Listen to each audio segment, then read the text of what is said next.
Welcome to the Obscast, the podcast dedicated to Sherwood Observatory and soon-to-be planetarium, its members, visitors and all budding astronomers. In this episode, we are talking about the Sherwood Observatory Book Club. My name is Catherine Wass. I'm a book club member, and joining us on this episode is the founder member of both the book club and Obscast, Joe Gallagher, along with avid readers Steve Smith, Tony Booth, Frank Giel and Michael Janicek. Thank you all for being here. Hello. Hello. Hello. So we're here today to talk about a favourite book that we have read, books that have piqued our interest but weren't nominated, books that we've read or intend to read outside of the book club, and books that were the beginning of a series and more. We'll also have a general chat about the book club itself and what it is like to be part of it, including meetups and the fine selection of food that goes with book club night. We'll also have Steve's usual look-up section afterwards, and we're looking forward to hearing some interesting and exciting things to look out for in his guide to the night sky. And thanks to the last podcast episode, I now know what a globular cluster is. So firstly, can I start by asking you, Joe, when did the idea of a book club start and how did you get it off the ground? Well, the idea came from a couple of places. Firstly, and most importantly, I really like reading. And I knew some other people in the society liked reading, specifically sci-fi as well. Okay. Secondly, I was in a book club through university. I'm studying at the OU, and a group of us formed a book club. And it was kind of an open book club, as in it had no particular genres or themes. And that was run primarily through WhatsApp, similar to ours. Although, of course, ours has a face-to-face element to it, which is good. Mm-hmm. But the book started to lean towards some genres I wasn't interested in, so I started kind of feeling less engaged and lurking in the back of the WhatsApp group as everyone discussed books I hadn't read. And I was a member of MSAS at the time as well. That's the society here at Sherwood Observatory. And I thought a book club was something we were missing as a society, so I started Sherwood Observatory Book Club. And it's been amazing. We've got a more limited range of books. Yeah. Because it's in sci-fi and an astronomy-based theme usually, which is obviously to be expected here. But it never feels like we're limited. I don't know about everyone else here, but it's never felt like we've read anything very similar twice in a row. Maybe a couple of books, but they were written by the same author, Andy Weir, so the voice was the same, but you never feel limited to choice. No. But that's how it started anyway. I wanted to have a book club, and there wasn't one. Yeah, yeah, no, well done. No, and did you sort of have an idea of how it might develop, or that was just no? I didn't have a you clue. just started it off, and I had an idea. Well, I did what I always do: have an idea for a club or a project or something, get excited, set it in motion, then quickly realise I haven't got a clue what I'm doing. All I knew was what I'd learnt from the previous book club I mentioned. Yeah.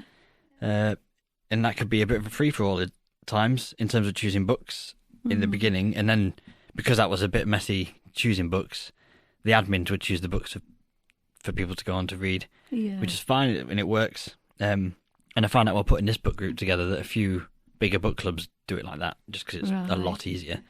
But, we're not a huge society, and we are a society. We vote, and I like the kind of democracy and order of the system that we've got going in the book club.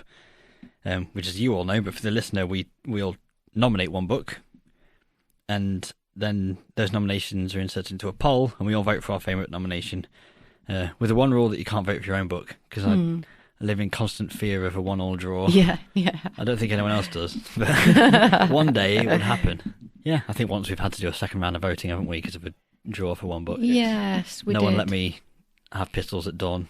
No, with the people who nominated them, but second round of voting seems more appropriate. Yeah, I think the voting works really well, don't you? I mean, they all just to appear, don't they? And you do, it's put together really well. It's nice and easy to vote. And I actually didn't know you can do a voting poll on WhatsApp, to be quite honest. And it was like a revelation to me. It was like, I must try this with a family. And I think I only realised with the last book, you can pin the poll at the top of the page, so everyone can just find it easily without scrolling. Yeah, we're learning, you see. When I think Joe mentions there's a face-to-face element every month. There's more of a fill-your-face element because there's biscuits, there's sweets, there's cake, there's home-baked goods, that's a big draw for me. Yeah. It really is. Yeah, I think we had You and Emma bought pizza once. Yeah. I've not read any of them. I think, didn't you bring some, Michael? Didn't you bring some Polish cake in once as well? Yeah, there was one. Yeah, Yeah, that was lovely. Book and food club. Yeah, it's really. great. How many members have we got in the book club? Have we? Well, I was fearful of no one turning up to start off with, but quickly we got into double figures, which had as an initial target, Yeah. thinking that would be a nice sized group to get going with, not too small, and not just me talking to myself on WhatsApp. And we're now at 30 members, I think, as of yesterday. Yeah, and the physical meetups that happen, usually on the last Friday of the month at the observatory or occasionally the pub. Yeah. And with They go food, down as we well. mentioned. They tend to have 8 to 10 people, don't they, really, every time? And that's fine. Some people live further away and they're just busy, so can't make it. Some people just prefer to voice their views on the book on WhatsApp group, which is awesome as well. After the spoiler embargo has been lifted. Yeah, it seems to work really well. I like the, as you know, I like looking up at the words. I mean, it just really depends what book we're reading. It's generally the older books, the older style of writing and the words. And, you know, you look and you think, what on earth is that word? And I like to look it up. And then we sometimes have a bit of a quiz, don't we? And, Yeah, we like the Catherine quizzes. Oh, yes, yes. We had sort of bellicose, bailiwick, isthmus, Stentorian. What were they from? They are from one book. I don't know many of those. Probably the book you must have read them all. Yeah. I like the book club for one reason. It keeps me in touch with what books are around anyway. I've never really looked for sci-fi books all the time because my genre was mystery murder. Yeah. Things like that. Peter James. And I have read all sorts of books. Whatever comes my way, if that's something interests me or what they bought me. But doing this, it actually keeps me in tow. It's what I really want to look at. And at some point, we can always look at something that's biographical rather than sci-fi fiction. So it's a good opportunity to be able to do that as a group and get your opinions. So that's how I feel. I love the book club. Yeah, very similar for me, really. It's completely different sort of genre books. It's been great. So between us, we've all chosen a favourite book that we've read to discuss, which hasn't been easy, as I think we've enjoyed all of them, really. We're all very different. But I chose Out of the Silent Planet, the first book in C.S. Lewis's acclaimed space trilogy, published in 1938. It really caught my imagination, not only because of the naive way that it was written, but also because of the underlying message, which I think is still relevant today.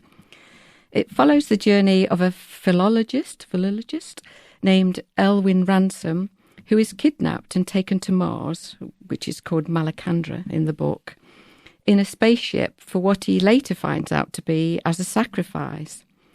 This was not the first time that his kidnappers, Dr. Weston and Dick Devine, had been to Malacandra, and they were returning because they wanted to exploit the planet's mineral resources, and particularly gold, which they called sun's blood. Ransom manages to escape and experiences a fascinating alien world with unique creatures and cultures, the Harossa, the Sorns, the Fiffletriggy, which was the name I like the best. So, inevitably, the consequences of Weston and Devine's intention to exploit the planet's resources, and in particular the threat of domination, upsets the peaceful and balanced life on the planet.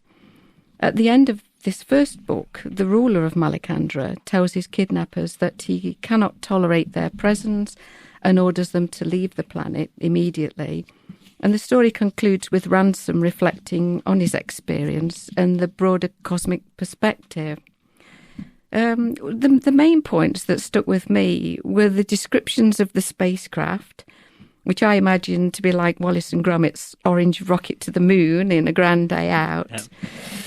And hilarious for me to think that this had already taken off and returned from Mars, to an English back garden without provoking any interest, and opened up a whole lot of logistical questions in my head. You're still talking about Wallace and Gromit? Yeah, well, yeah. The same. It is exactly the same, exactly.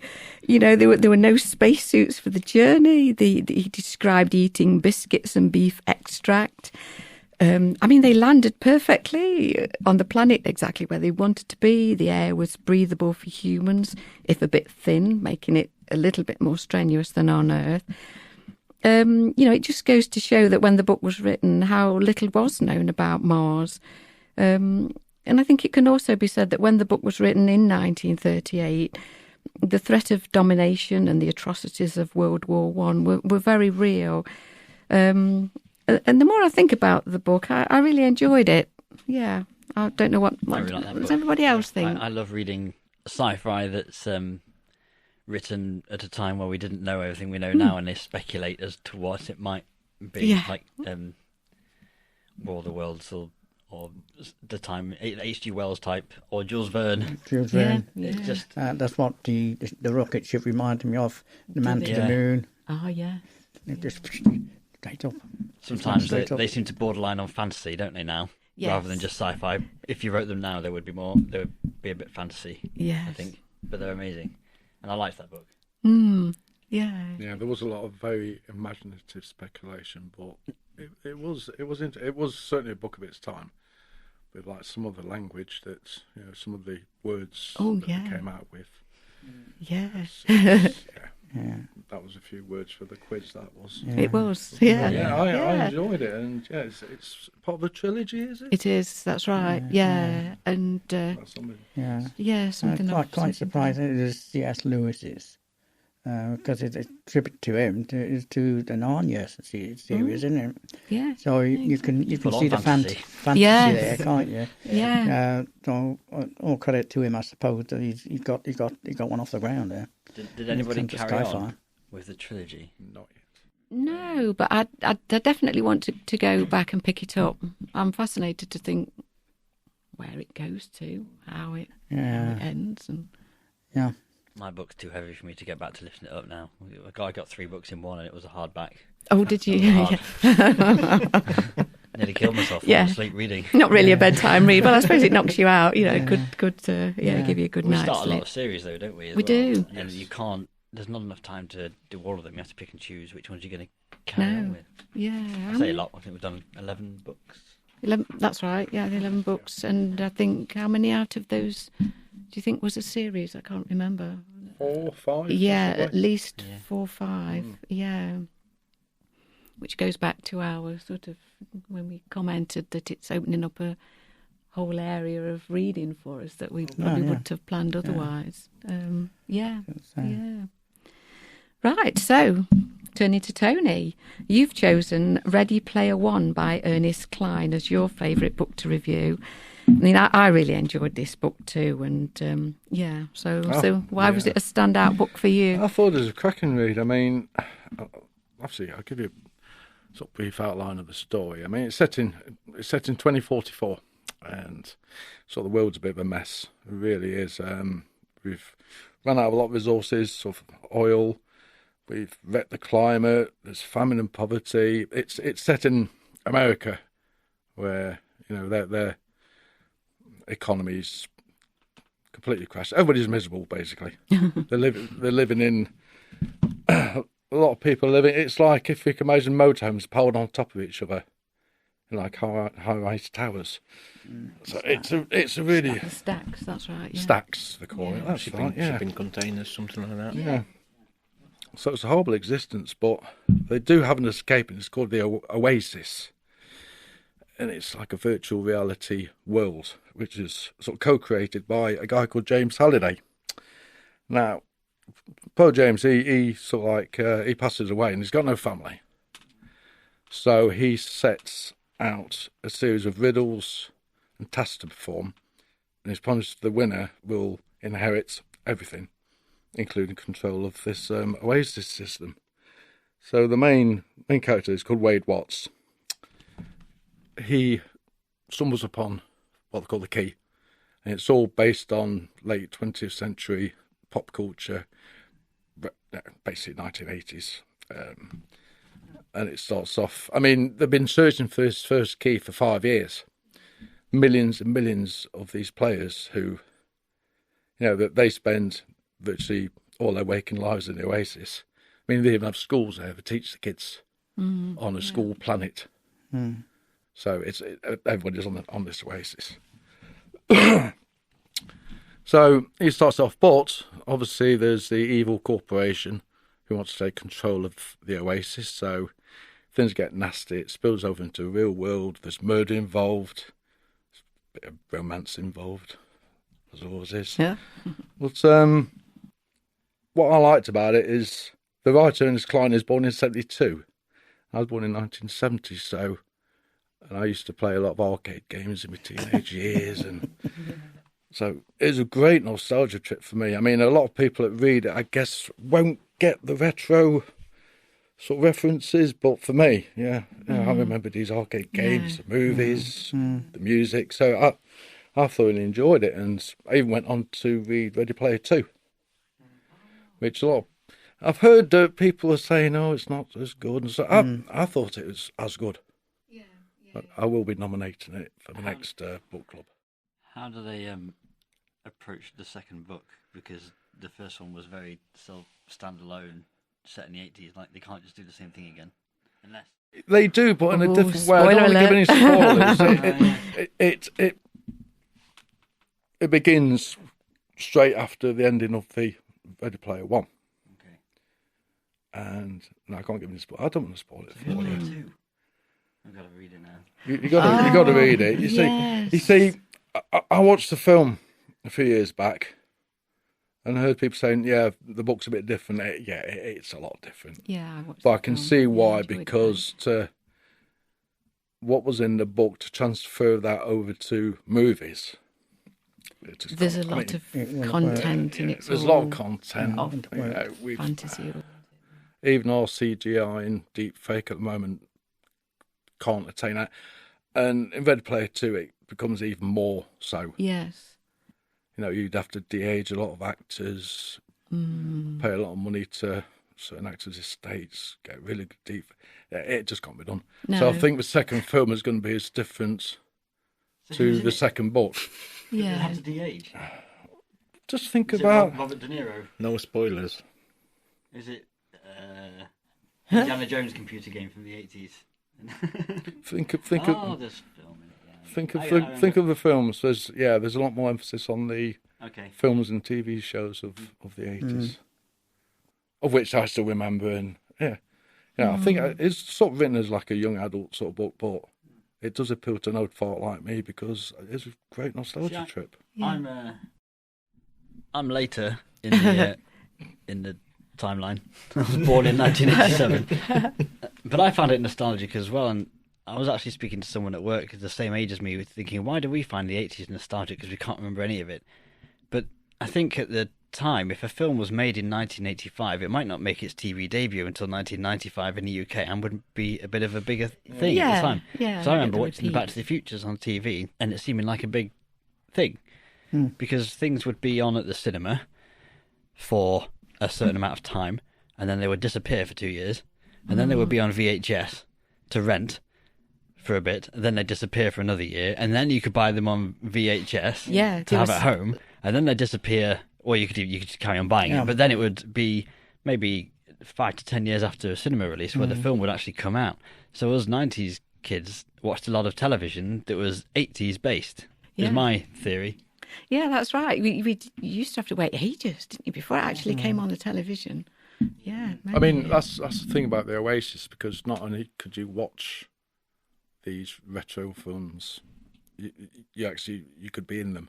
Yeah. You could be part of the film. And obviously, this book's based in 2044, so millions of people became experts on the 1980s pop culture because they're trying to find this, massive, the sort of golden Easter egg, as they call it. So, and that's another reason why that couldn't transfer to film, because I really enjoyed it. It was one of my favourite ones also. And and I did follow it, must admit, I did follow it up by watching the film as well. And Yeah. It's quite different, isn't it? Yeah, it I is suppose different. It's if- still if- enjoyable. I mean, everybody who's listening who's watched the film, read the book, because you'll be, the basic story's there, the characters are there, but the actual situations of the challenges and the riddles, totally different. Yeah. I do. I haven't read that. I do understand the Avatar bit because when filmed the Avatar come out, I didn't really understand what was going on there. Being of the older generation, you see, I couldn't really understand it. But that actually made me understand what the virtual reality is all about. Yeah. And So I did enjoy that. Yeah. And you could become anybody you wanted to be, and then you could take on sort of like random challenges based on like again 80s video games, things like sort of Tolkien's world as well, which you could sort of like fight this, that, and the other, and you'd level up, and then you'd gain magic powers or technological powers, and you did I find can see why yourself people. geeing them up. Yeah, I can see why these people would have like spent their lives sort of like jacked in. Yes. And I think there was a lot of because obviously his home life was awful, wasn't it? Really, and he hadn't got a lot of money, and so it enabled him to create a life or a release and to be somebody, to change his life, to feel different, and I think that was his enthusiasm, and he worked hard at it, didn't he? Really, I mean, he really put the work in. He scrutinised James Halliday's life, all the books, and all of the everything that We watched he'd written. films several hundred times, learnt it line by line, because it turns out one of the challenges is to go through a big movie scene. Yeah, and you need to know it word for word. Yeah, that was very interesting. Yeah, there was because there was a couple of occasions where he had to say the words word by word and line by line, and you just think, I knew a couple of the lines. I think there was Blade Runner in it, wasn't there? But I wouldn't have. Oh, so I thought it really imaginative. I thought it was a cracking read. I really enjoyed it. Good. And I will be nominating Ready Player 2. Yeah, I endorse that. That's good. Right, so just going to turn to Frank now, because you've chosen Project Hail Mary by Andy Weir, which was our very first book to read as your favourite to review. Do you want to tell us about the book? Thanks, Catherine. It's about a chap called Violent Grace, who suddenly found himself in a spaceship, doesn't know where he is, no idea where he's going or why he's there. And he couldn't remember anything anyway. So during his journey, wherever he's going in a spaceship, he starts to come back to life, and he starts to remember the things that were taking place a while ago and why he's suddenly there. And as time went on, he had all these problems that he had to solve. He had to learn how to do the ship. He had to how to use the robot that was looking after him, and so on. And the crux of the story is that the Earth is actually being attacked by is actually the sun is dimming because it's been eaten by this algae, which was called an astrophage. And during the beginning, when he starts remembering it, he somehow got himself chosen with two other people just to go to another constellation, the Centaur or something like that, and try and find out how we can stop this astrophage from dimming the sun so he could save the planet. Otherwise it would plunge into ice age. And along the way, but the two people that went with him were dead. He was the only survivor. So here we got a one-person scenario, very similar to The Martian, which he wrote. And so as it goes on, we get all the storylines in the way of science and what he's doing and so on. And when he gets to where he thinks he is, or where he should be, because there's only one place which he's going to that doesn't have this algae. So that's why he's got to find out what's happening. But what's happened, he's met up with another spaceship. and he didn't know quite what was going on here. There was another spaceship there. And of course, he was keen to find out what was going on here, and so on. And he somehow decided to find a way to see what was going on and what was in there. But lo and behold, he actually found an ally. In his spaceship, he found an ally. In the form of a robot. A living robot, I would say, because he's got more mind of a human than a human's got of mind. So he could do most anything he wanted to. He's got a temper, he's got all sorts. So these two together had actually decided how they were going to do things, but it didn't always work out for him. Typical of Andy Weir, you get all the crescendo, you get all the excitement, you get it all, and keep going. But this little robot was Rocky, called Rocky, and he come from the planet Erod. Now, Erod is full of, I think it's nitrogen or something, it's gases anyway, which a human couldn't breathe anyway. But I had to make sure that when Rocky come to the ship, that he was in a space somehow that he could breathe that type of atmosphere. So that was interesting in itself, how he managed to do this in the book.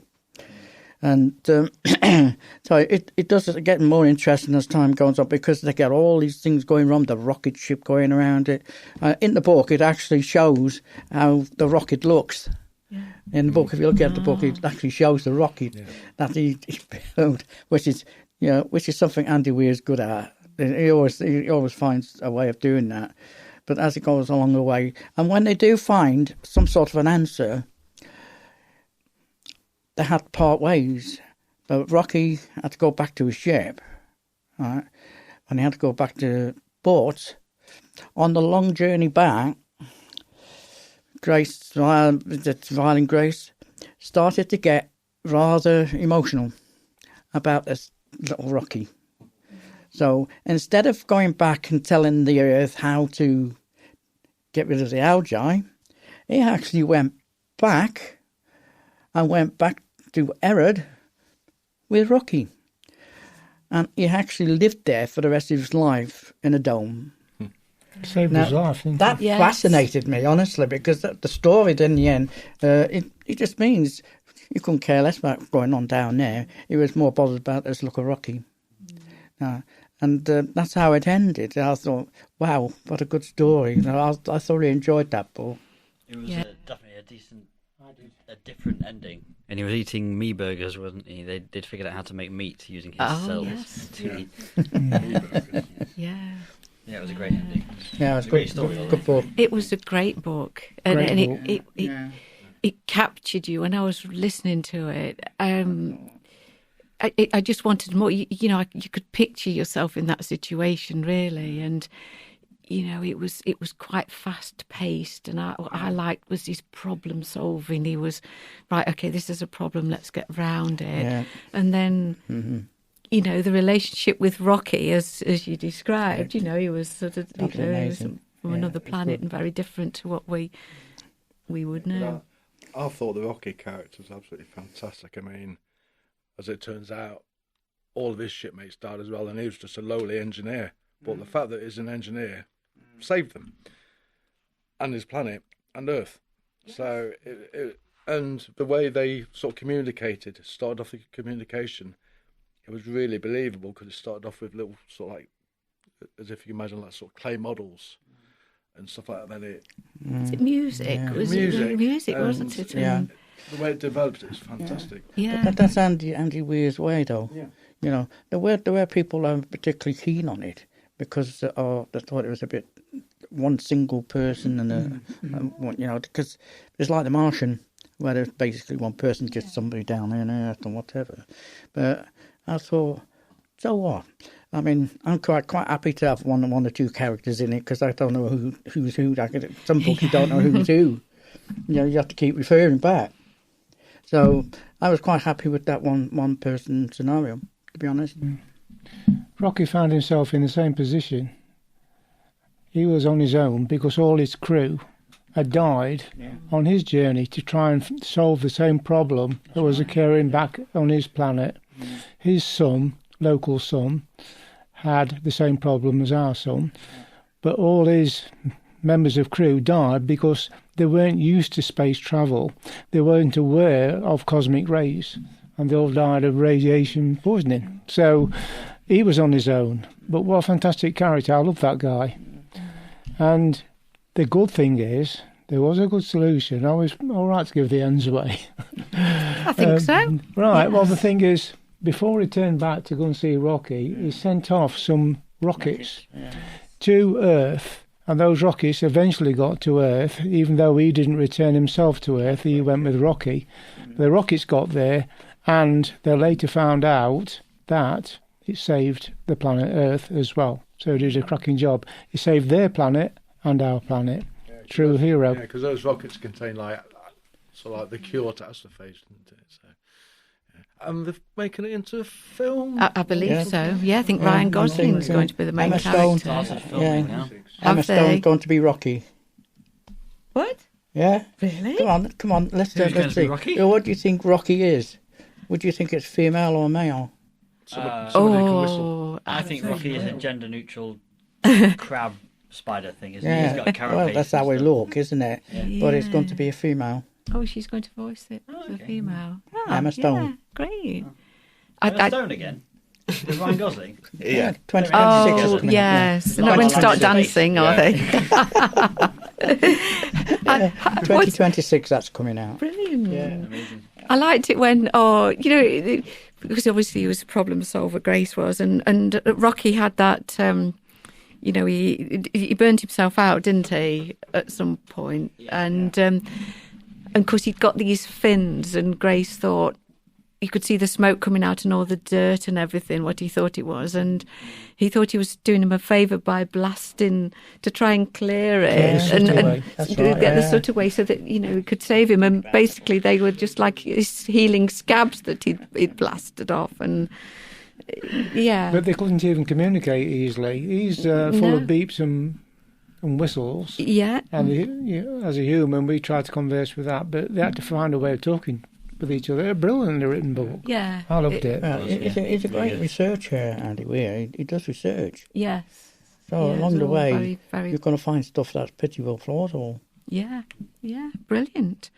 So we'll go on to our final review. And Joe, you've chosen Space Race by Deborah Cadbury, a very different book to the others, but again, another excellent read. Do you want to tell us all about that one? Space Race is a factual book and tells the story of the space race from a different viewpoint, starting in the Second World War with the construction of V-2 rockets, the post-war acquisition of scientists by the Americans and Russians, the discovery of horrific conditions in the V-2 factories, including the murder and torture of Jewish slaves.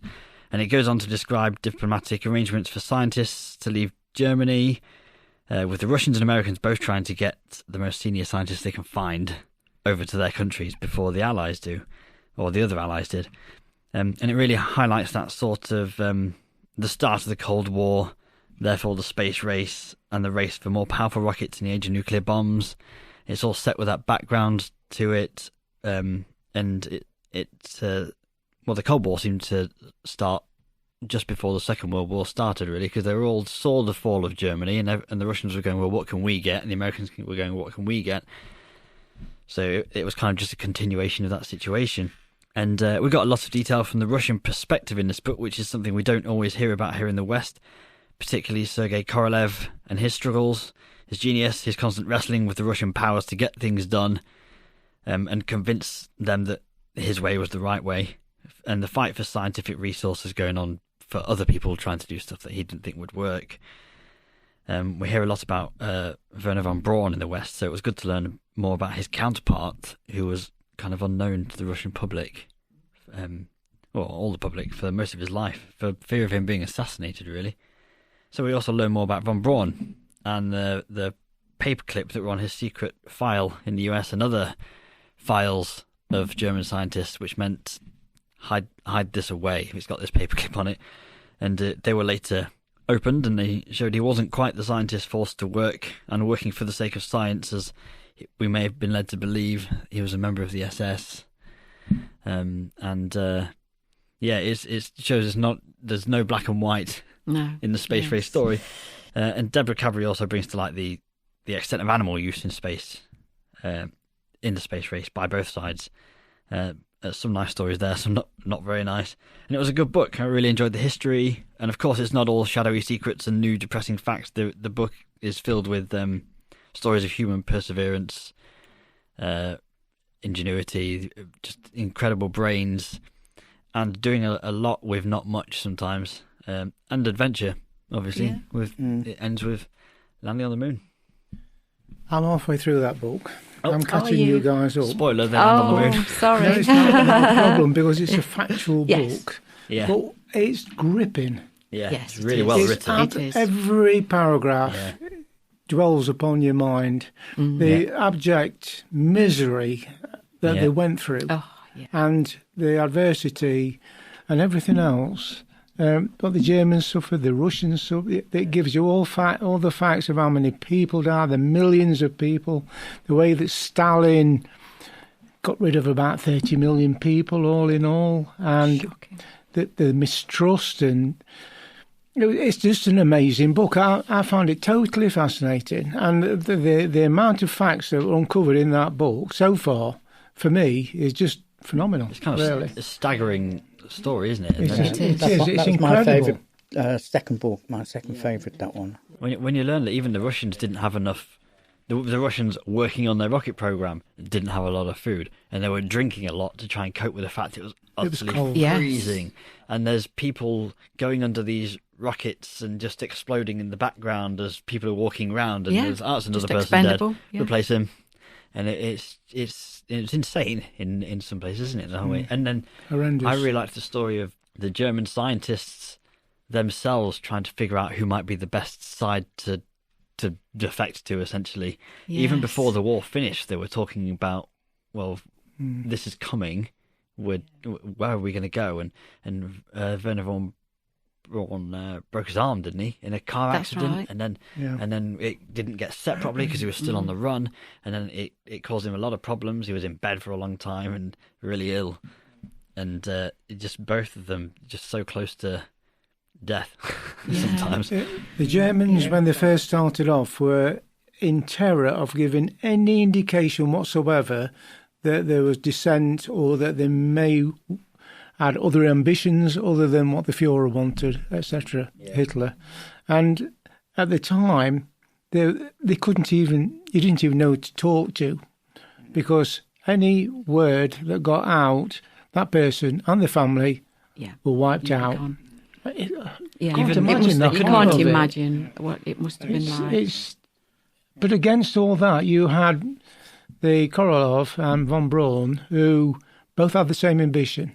They both had that insight, and they wanted to get into space. They managed to work it all out, and the stuff that they worked out before anybody's even gone up there is amazing. And they wanted to get to the moon, and they wanted to get to all the planets, and they knew it was possible, but my God. Yeah, and the fact that these scientists were so worried about speaking up about wanting to go to space, because it showed that their ambition wasn't really with the Führer or the war effort. They would have been done in for just not having the right mindset.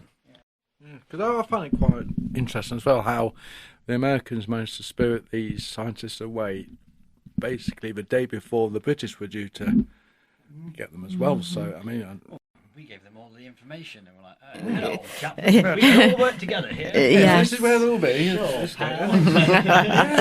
Yes. Special, That's quite special relationship. Isn't it, that, really? Special relationship. That was quite something, that was actually. Whether we were interested really or not, I don't know. Someone pointed out in the book club group, the one we were chatting about it, that did Britain really have, if we had got Werner von Braun and some other scientists, did we even have the resources? We were trying to rebuild the country because it had been bombed to hell. So would we even have, what would we have done? By the German bombs, so.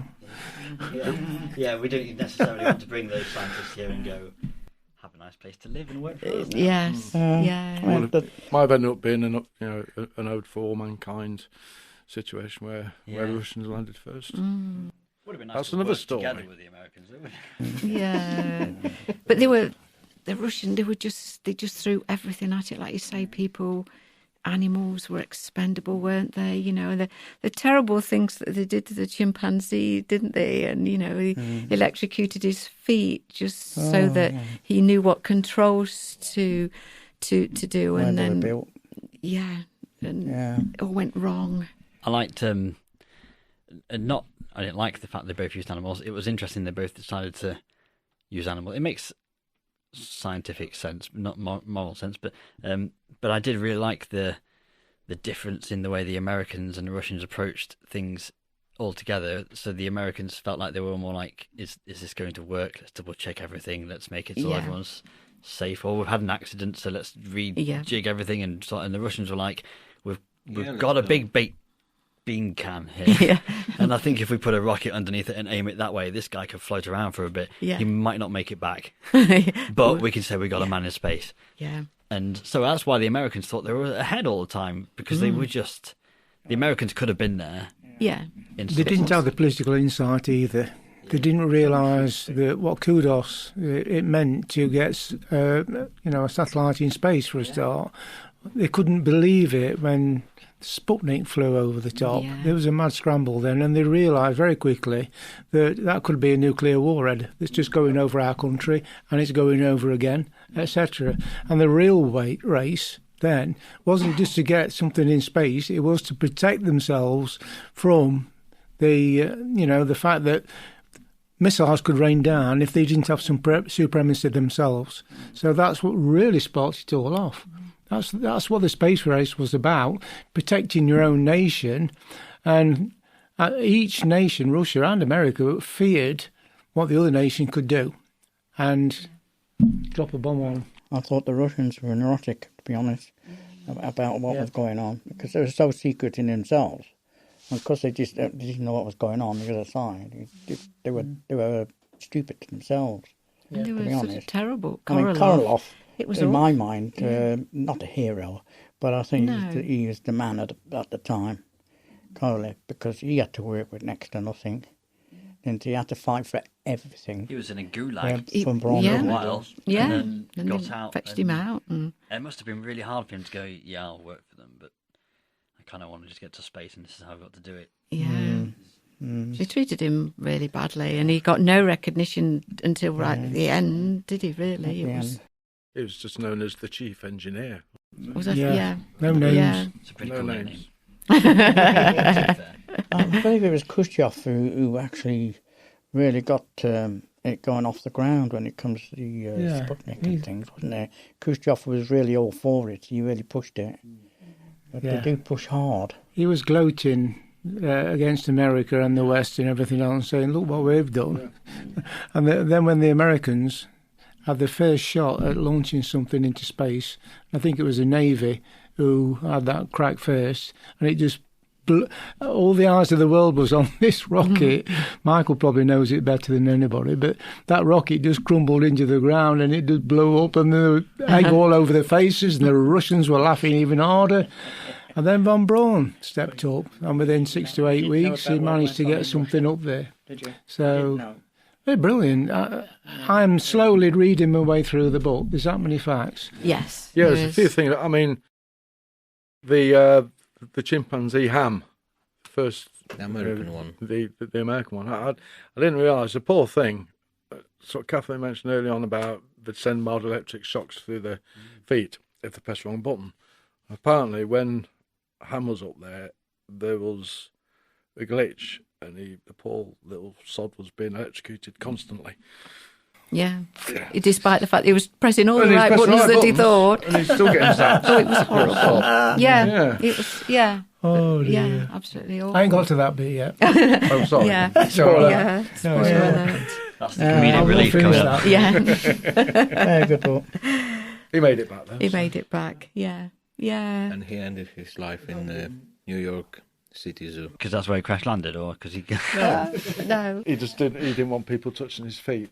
Yeah. Yeah. I don't know that. He'd have his but personal shopping list or something. Oh, well, that was really interesting. Thank you, everybody, and great to be reminded of some of our best reads. Can anybody remember which was our top scoring book, or did we always score them out of 10, or did we latterly start to score them? I can't remember. Out of all the ones we've read, We've kind of done it for the last more than half. Of the last Yeah. half and we decide at the book club, don't we, at the meetup? yeah, Score, kind and of we a put it in the score. review that goes in the Event Horizon, which is our monthly newsletter for members. Oh yeah. Right, everybody. Are there any books that have piqued your interest that weren't nominated? Anything else that's... Oh, here we have one. Joe, yes. Go on then. Ascension by Nicholas. Ah, yes. Which I'll put my hand up really quickly because I know Tony's picked the same one. Yeah. So I don't want to give too much away. No. I can't give too much away because I've not read it. But I've nominated it a few times now. And it's just an intriguing idea where a mountain appears in the middle of the ocean. Scientists go to explore. The higher up the mountain they get, the time starts to dilate and change. Memory is affected and it all goes wrong somehow. I'm sure. I don't know how it all goes wrong because I've not read it. It's the one that keeps getting away. But it seems to me to be an adventure story with sci-fi elements. I said I haven't read it, but it feels to me like it might be a bit of a modern journey to the centre of the Earth. Really? Yeah. It's like a science-based adventure story. Yeah. With a dark undertone, though. I get the hint that there's some dark. Which appeals. I think I looked. Yeah, it was very close. I think it was either that one or the one that we're reading now. I almost voted for it. Was it when we put it through? It was actually nominated in August last year, Really? September last year, No. this March and this April. Right. Well, I've nominated it, or someone's nominated It's been nominated by more than one person. You've got some statistics, or Yeah. just that? No, I've gone. Oh, I've gone. right. I've gone through the book club chat. Oh, okay. Wow. We do have our own little WhatsApp group. Yeah.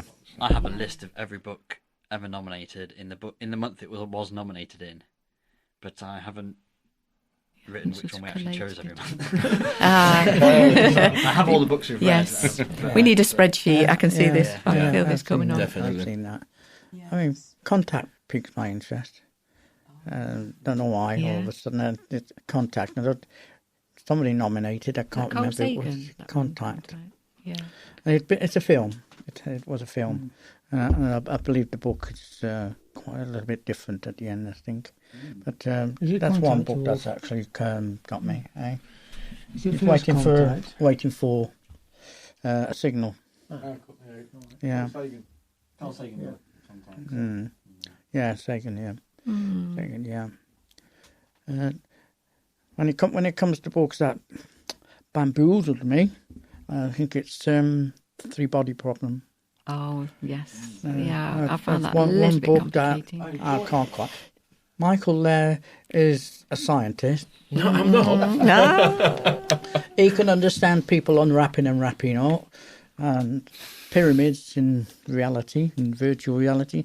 I found it very difficult to get on, and it took a long time for me to get into it. It was quite near heavy, the end, wasn't it? but it was quite heavy. So The Dark Forest is the next book, and that's the one series that I've carried on with. I think Michael has as well, with the Three Body Problem trilogy of. Is it a trilogy of 4? Is it 4 books now? Oh, that's the Hitchhiker's Guide, Oh wasn't yeah, that? the third book it gets split into 2 sometimes, doesn't it? I think but it's a trilogy. Yeah, I've downloaded the. it's really good. I think the second book's better than the first. I don't know about you, Michael.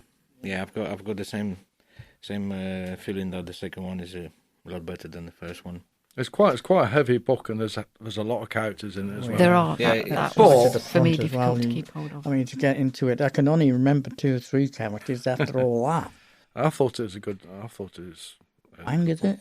And again, that's been made into a Netflix series, and there's also Which was good. a Chinese language series which I've actually started watching that, and it's very, very, very true to the book as well. Yes. Yeah, I haven't got the right Netflix channel. Normally, series, I haven't got the right channel, so I can't watch it.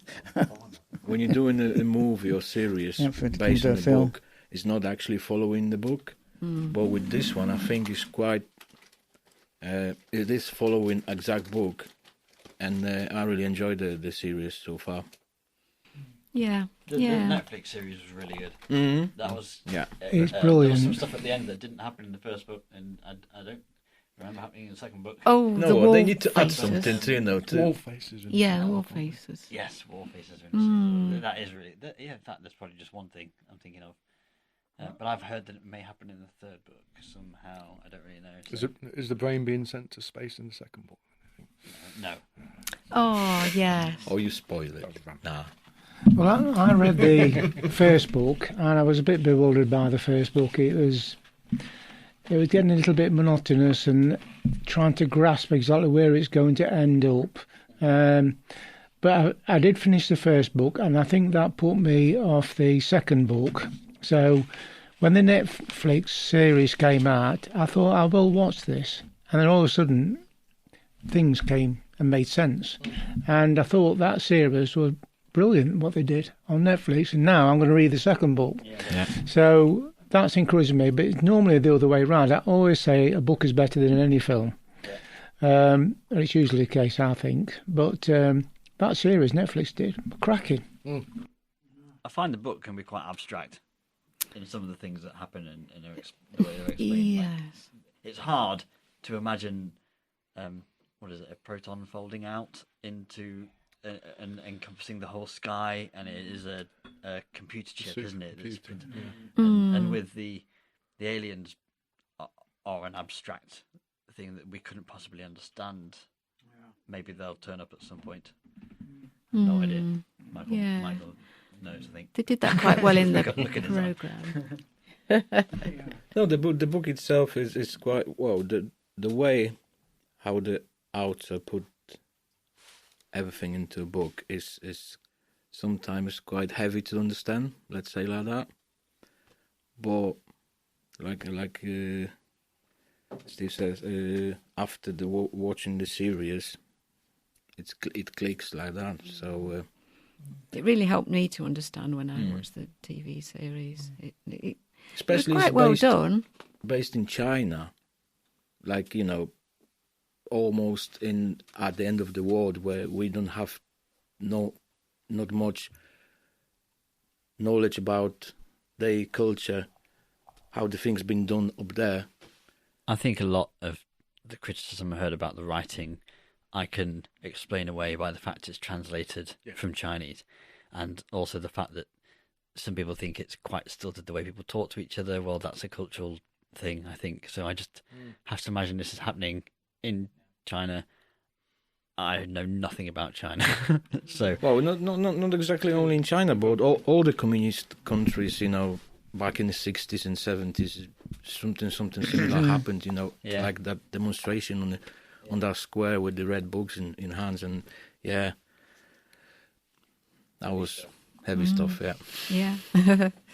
So it's good that I think between us there's lots of books that we've already read that we're going to continue in the series of. So we'll always have plenty to read. What was everybody's introductions to science fiction? What was your first sci-fi novel? Something that got you into it?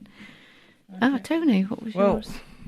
I was going to mention my first sci-fi novel, but just as an aside, Frank mentioned that he's always read sort of like murder mysteries and stuff like that. And as a child, that's where I started out. I used to read my mum's James Hadley Chase books when I was like 9, 10 years old, full of murders and stuff like that. that does explain. I've turned out all right. Yes. But yeah, the sci-fi stuff, I think, isn't it? It was kind of like the, I believe it was like the Asimov robot short stories where you learn about the three laws and stuff like that. That really captured my interest.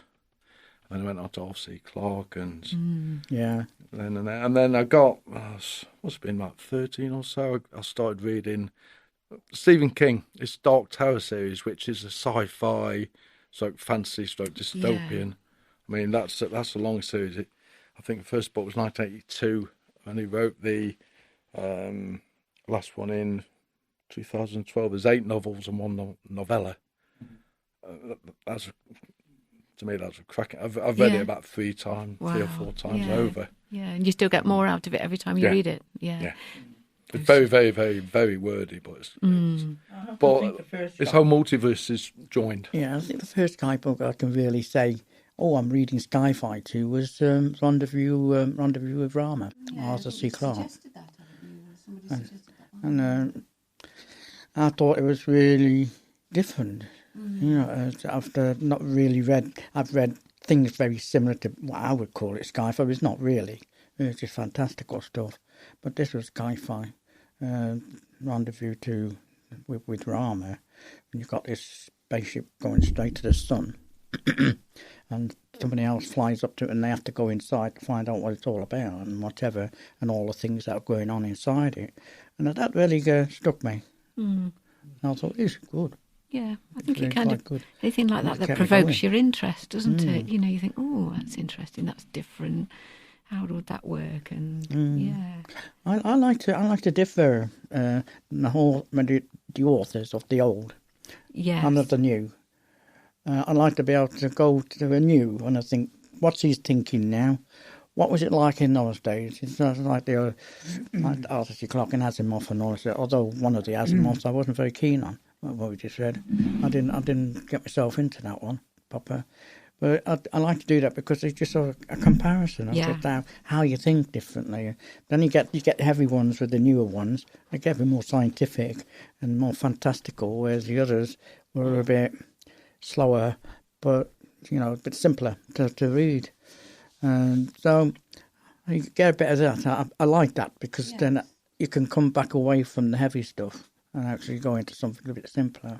That's how I think when it comes to, how I progress with reading. Yeah, I like it. I don't know what everybody else thinks, but I agree with you. I like the mixture of the older books and the style of which they're written, the newer books. And, we've even covered Hitchhiker's Guide to the Galaxy, which was completely different again, more of a comedy. That's a journey in itself, isn't it? that is. I'm on the fourth book of that now.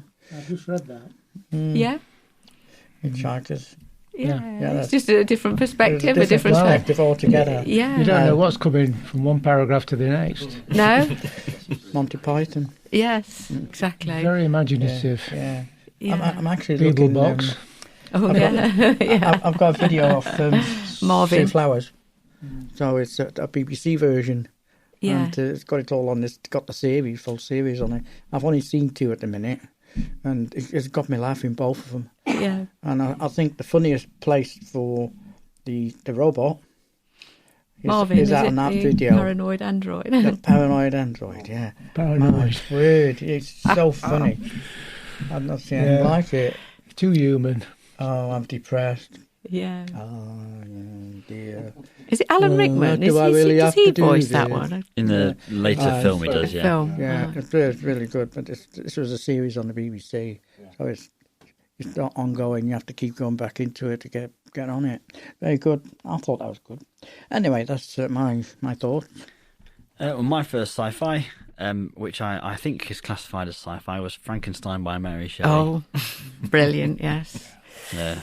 Or War of the Worlds by H.G. Wells, but I can't remember which one was first. They were around about the same time in secondary school. I've read them both a few times. I love them. And I did read Super Ted in Outer Space as a very young child. So maybe that counts as sci-fi, but it's a stretch. If it counts, that's my first one.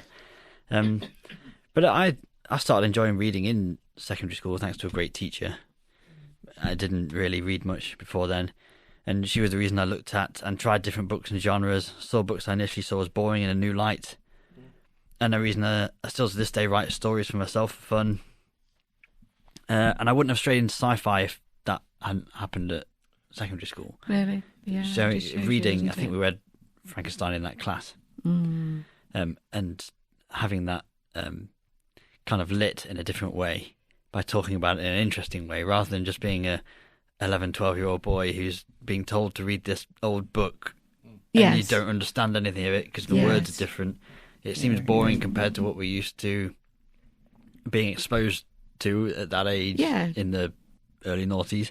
And just seeing it as sci-fi, like, this is what at the time, like we were talking about earlier, what they kind of speculated might be able to happen is that they knew that electricity major muscle Yeah, spasm. that's Maybe that right, was yes. the force of life, which is true, in a way. Yeah, yeah. They were way off with the fact that they could, Yeah. what they thought they could do with it, but it was. I it think was it's like- one of the first sci-fi books that I can think of. Yeah. A lot of it was, I suppose, like Burke and Hare, and they were looking for bodies, weren't they? Really, the very first doctors. That's how they learned, isn't it? Really, and taking bodies apart and that kind of a thing. And also that she wrote it while they were. There was her, the other guy who's more famous. I live in Southall, and he went there a lot, so I should know his name. There's Percy Bysshe Lord Shelley, Byron. Oh, yeah. Mary Shelley, and Byron. Byron, yes. They were all on holiday somewhere, and Was it in- a mountain blew up. I can't remember the details. Oh, in Greece somewhere. Yes, and it covered the sky, and they had a writing competition to try and write a horror story over a certain amount of time. And Byron wrote some poem that some people I'm sure would love. And she started writing Frankenstein then. I did not know that. Wow. Yes. Yeah, that's really good. That is. Well, I've had a quick think, Yes. and the only one that I recall is 2001: Space Odyssey by Arthur C. Clarke. Yeah. That's when scientists discovered a monolith on the moon, and it turned out to be several million years old. So that one stuck in my mind. Nicely written, and obviously a film came out, I think, in 2001. So that was a great film to watch as well. Yeah. It's a So good film. What do you think of the sequels? I can't remember seeing it. To be honest, remind me. 2010. He read a few 2061. Is it? book sequels, is it? I don't recall Not seeing read. it, to be honest. Yeah. Have you read them, Michael? The favorite book, or Oh, I didn't see the sequels, but I've heard that not so good as the first one. Brilliant. Wow. Yeah. Well, it's been great. Thank you. Oh, Michael. Yeah. Oh, you've got one, Michael. I'm Yes, so I've got sorry. one, yeah. So yeah, I remember I started reading, and my interest about books very early, and that one in particular, it's the book I've been. It's the name of the book is Tales of Pirks the Pilot, and it's a science fiction story collection by Polish author Stanisław Lem. Solaris and all that stuff, and it's about a spaceship pilot named Pirks, and if I remember that right, he wrote down like 8 or 10 books about him. Some of them been transferred to the screen as a movies as well. But those stories are about Pirks the pilot, who was traveling all over the universe, from planet to another planet. To I the bet that moon. was inspiring for you. Oh, yes. Yeah. Oh, yeah. Yeah, it was really, really good read, and I remember I spent like loads of times on those books. Yeah, really enjoyed that. Thank I you. find it Yeah. fascinating that because Michael reads books in English and Polish. Well, I'm trying. in awe of I'm trying. anybody. Yeah. 3 Body Problem must have been Yeah. hard. Yes. It was written in English and I didn't understand it. No.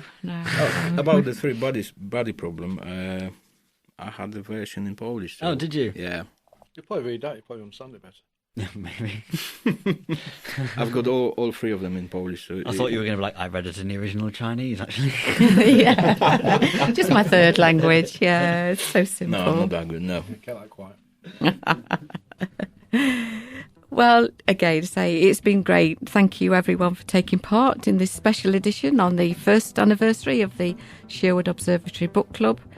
I think we all agree that it's been an enjoyable platform to explore books covering different ideas and perspectives that we may not have otherwise read in a fun and social way. So for anyone who is not already a member, do consider joining, and details can be found in the monthly Observatory newsletter. So let's turn now to Steve's Look Up section of the podcast and find out what's in store for us in the night sky. Hello, this is Steve Smith with my monthly Looking Up Obscast. I do the monthly Looking Up articles in the EH to inform members about some of the many seasonal objects that come around each month. If, like me, you have gone outside on a starry night, got set up and looked up at the sky, wondering what to look at, I quickly learned that it is best to have a list of objects containing favourites and new stuff ready for the next observing session. There is always plenty to see if you are aware of what is currently up there. Whilst observing, I usually scribble brief notes against each object on the list, the conditions, etc. Then the next day I write an account of the session, listing in more detail what I have seen and any thoughts that occurred to me at the time. I use an iPad with the Sky Safari Pro app to find stuff. It is also useful to identify what you are looking at, for example the moons of Jupiter or Saturn, galaxies, etc. It is good to be able to look back on these sessions and share them with other observers. So if you have a good viewing session, why not write it up and share it with your like-minded fellow members? Simply email it to the Society's Event Horizon magazine. OK, here we go with this month's Looking Up. Summer skies are imminent. True astronomical darkness is absent across the whole of the UK during June. Darkness may be reduced, but many observations can still be carried out, generally under pleasant, balmy conditions. So what are this month's highlights? Sublime Saturn, currently residing in the pre-dawn sky, is progressively improving. It rises to 12 degrees above the horizon by mid-month and reaches 27 degrees by the end of June. Also in the pre-dawn skies, remote planet Neptune lies favourably just 10 degrees north-east of Saturn, and a returning Mars may be found amidst the morning twilight nearer the end of the month. There is more on the planets in the Looking Up article in the EH. It is globular cluster season.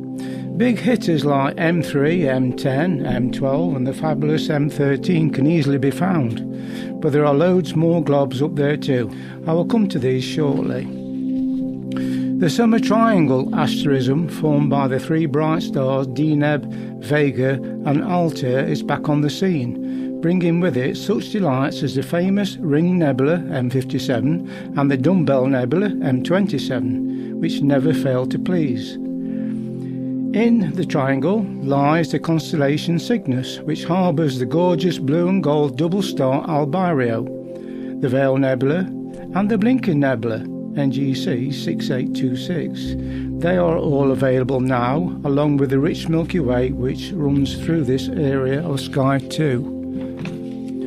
Comet 2023 A3 Churchinson Atlas, shining at magnitude +8, +9 and lying at around 30 degrees above the horizon, can be found after nightfall in western Virgo at the beginning of the month. It reaches Leo's domain mid-month. This comet is one to remember because it is predicted to shine at magnitude +1 or brighter after passing through perihelion in late September. Following John Brown's excellent Wednesday night members talk on the recurring nova called the Blaze Star, or T Corona Borealis, TCRB, it is worth keeping a lookout for this predicted impending event. Personally, I am very excited by the prospect of seeing a nova bright enough to be seen by the naked eye, and I have been out at every opportunity since John's talk, checking up on same. It would be great if members do spot it and spread the word. This is astronomy in action, I like to think, and will make up some memorable wow moments.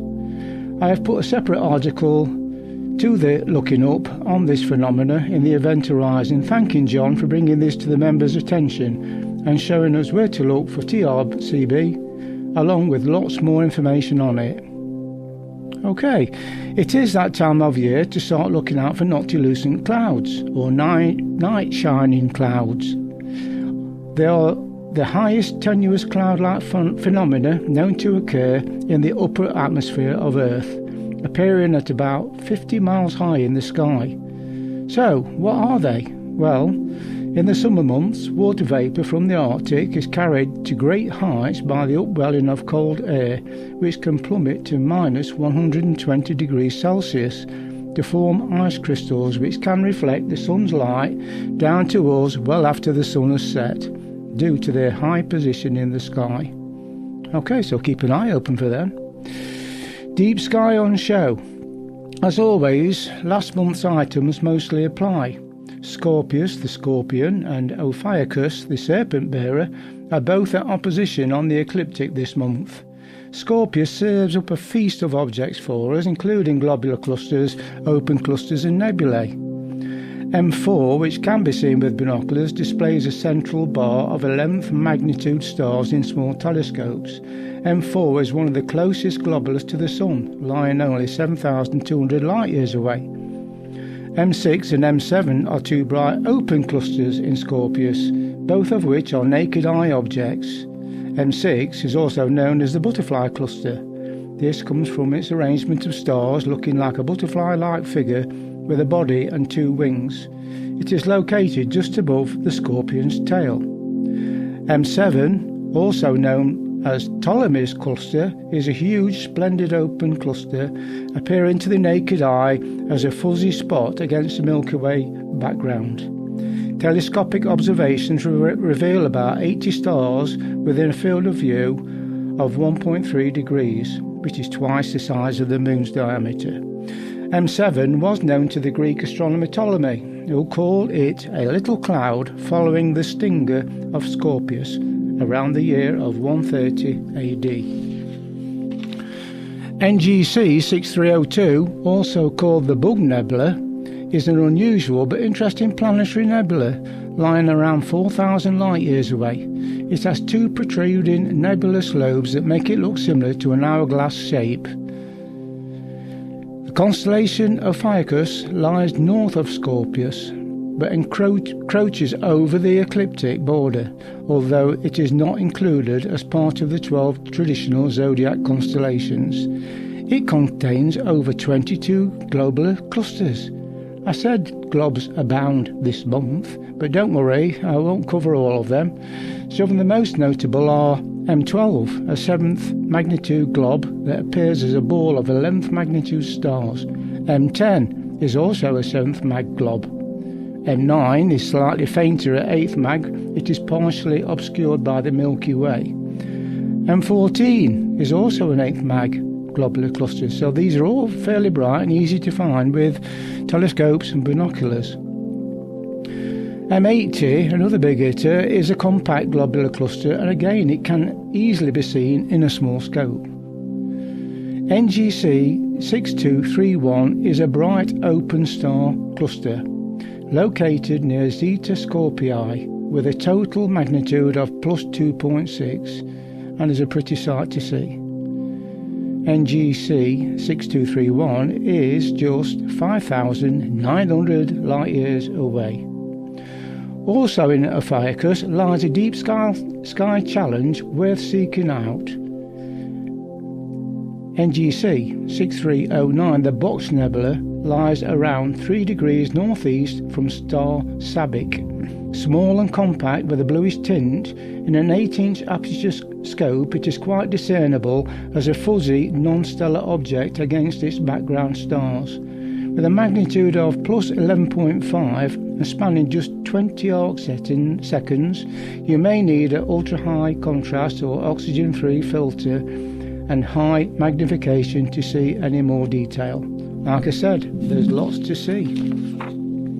Elsewhere, in constellation Canis Venatici, NGC 4244, the Silver Needle Galaxy, is a spindle-like bright edge-on galaxy that is well placed this month and well worth having a peep at.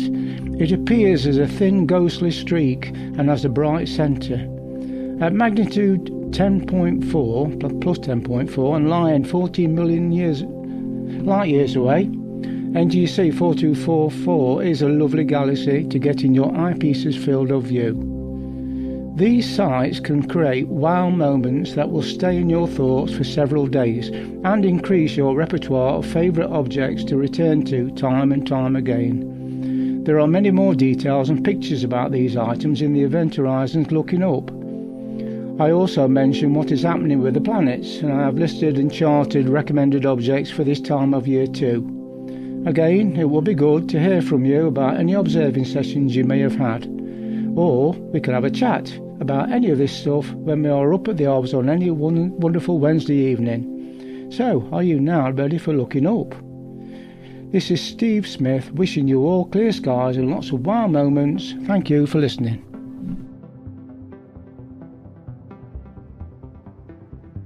Thank you for listening to the Obscast, and before we go, here are your upcoming events. Wednesday the 12th, putting the A back in STEM. We Are All Engineers talk by Margaret Gosley. Tuesday the 25th, A Day on Each Planet, a talk by Professor Colin Steele. And on Saturday the 29th, we have the open day. So thank you again, and we will see you soon on the Obscast.